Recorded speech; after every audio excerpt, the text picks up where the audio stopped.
Përshëndetje. A ndihesh ndonjëherë si i vogël në një botë shumë të madhe? Po sikur nuk je aq i mirë sa të tjerët, sikur të mungon diçka që nuk di ta përkufizosh, por të bën të mos e ngrysh kokën lart, edhe në një dhomë ku është plot me njerëz. A ke ndier ndonjëherë atë ndjesi që nuk ke vend askund, se ndoshta nuk je i mjaftueshëm, i mençur, i bukur apo i suksesshëm? Nëse po, mirë se vjen në klubin e madh në këtë botë, klubin e atyre që ndihen të pasigurt her pas here. Të gjithë e kemi kaluar diçka të tillë. Disa më shpesh, disa pak më rrallë. Ka ditë kur s'të pëlqen hunda jote. Ka javë që duket sikur gjithë jeta jote është një dështim i mbështjellë me një letër dhurate që shkëlqen. E të tjerët rrotull duken si të kenë një hartë të sekreteve të lumturisë. Ti vetëm rri dhe i shikon. Po e dini çfarë? Ata që duken më të sigurt shpesh janë ata që kanë mësuar më mirë si të fshehin pasigurinë. Po çfarë është kjo pasiguri që na merr frymën? Është ajo ndjenja që të përshpërit ngadalë. Mos e thuaj atë mendim, është budallallëk. Mos e vish atë fustan, mos e vish atë bluzë, nuk të shkon. Mos dil para njerëzve se do të gjykojnë. Ti s'ke për ta bërë dot atë, mos u përpiq. Dhe me keqja, ndonjëherë ti e beson. I jep atij zëri një fron, një mikrofon, e le të drejtoj jetën tënde. Pasiguria nuk vjen gjithmonë nga dështimi. Shumë shpesh vjen nga fjalët që kemi dëgjuar kur ishim të vegjël, nga krahasimet, nga mënyra si na kanë parë të tjerët, ose si s'na kanë parë fare. Po si ta kapërcejmë? Pa receta magjike, por me më pak shumë butësi ndaj vetes. E para, fillo me një bisedë të qetë me veten. Në vend që ta sulmosh veten për gjithçka, provo t'i thuash vetes: po, e ndjej që jam i pasigurt sot, por kjo do të thotë që jam i pavlefshëm. Kur ta kapësh veten, duke thënë fjalën për shembull jam idiot, ndalu. Edhe thuaj, jo, nuk jam idiot, po përjetoj një moment pasigurie dhe kjo është njerëzore. E dyta, mos i beso shumë rrjeteve sociale. Ata që duken se i kanë jetën perfekte në Instagram apo TikTok, në Facebook, ndoshta janë duke qarë pas perdes. Postojnë pushimet, por jo netët pa gjumë. Postojnë dhuratat, por jo fjalët e rënda në shtëpi.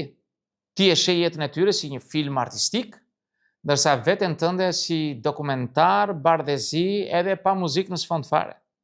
Mbaje mend, je më shumë se sa ajo apo ai që poston apo që s'poston. 3. Bëj paqe me idenë që nuk do të jesh kur perfekt. As unë, as ti, as kushdo që po më dëgjon këtu. Nuk ka për të qenë perfekt.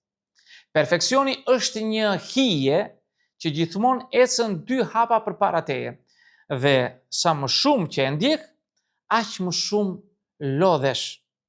Në vend të kësaj, provo t'i thuash vetes: unë nuk jam perfekt, por jam në rregull dhe po rritem. E 4. Bëj gjëra të vogla që t'japin ndjenjën e kontrollit. Mos prit të ndryshosh jetën me një ditë, me një hap të vogël sot. Dërgo një email, një mesazh që ke shtyr prej disa ditësh. Thuaj dikujt jo, edhe nëse zëri të dridhet, por thuaje.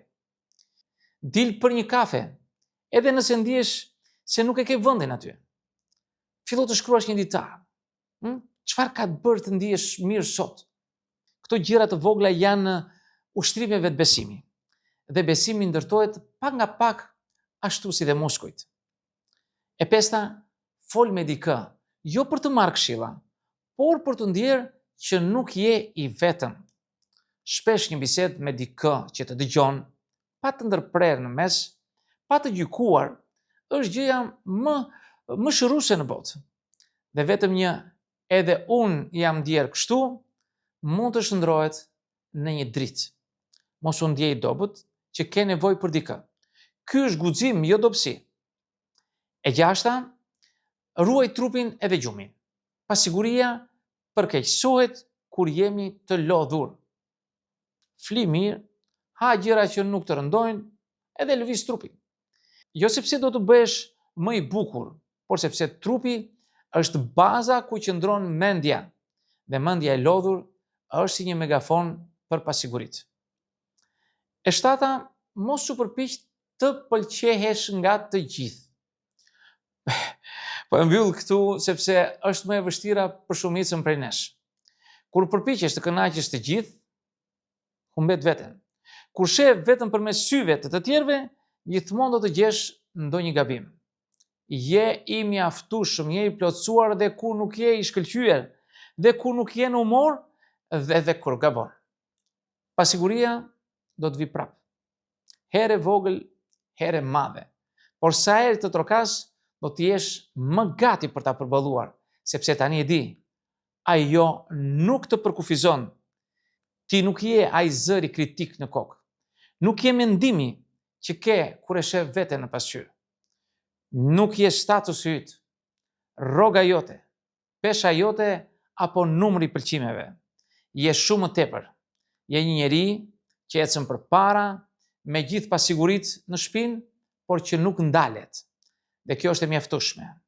Për sot, për nesër dhe për sa të duash ti. Miq, këtë do të thosha në këtë video. Ju falenderoj për vëmendjen. Nëse doni mund të bëni komentet tuaja, por mos harroni asnjëherë të bëni subscribe në kanalin tim për të marrë video të jetë her pas here. Edhe në videon tjetër, miru takofshi.